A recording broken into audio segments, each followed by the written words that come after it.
Hi అండి అందరికీ. ఇది బ్లూజే సాస్ ప్యాన్ అండి. దీంట్లో నిన్న నేను కర్రీ వండాను, ఈరోజు నేను పాలు వేడి చేస్తున్నాను. చూడండి ఎంత క్వాలిటీగా ఉందో. కర్రీ వండిన దాంట్లో పాలు వేడి చేస్తే చక్కగా మసులుతున్నాయి, చాలా బాగుంది.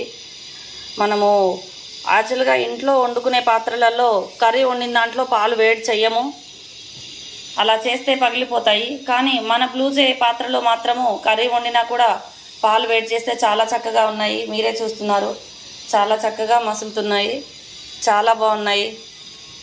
మీగడ కట్టి చాలా బాగున్నాయండి పాలు కూడా. సో మనము ఒక పాత్రలో ఒక వంట చేస్తున్నామంటే ఇంకొక వంట చేయడానికి భయపడతాము, అల్యూమినియం పాత్రలలో అయినా ఇంట్లో ఉండే పాత్రలలో. కానీ మన బ్లూజే పాత్రలో మాత్రము ట్రైప్లే కాబట్టి ఏ పాత్రలో ఏ వంట చేసినా మళ్ళీ ఇంకో వంట చేసుకోవచ్చు. 100% అంత క్వాలిటీతో ఉన్నాయి. సో చూడండి, చాలా బాగున్నాయి. Thank you.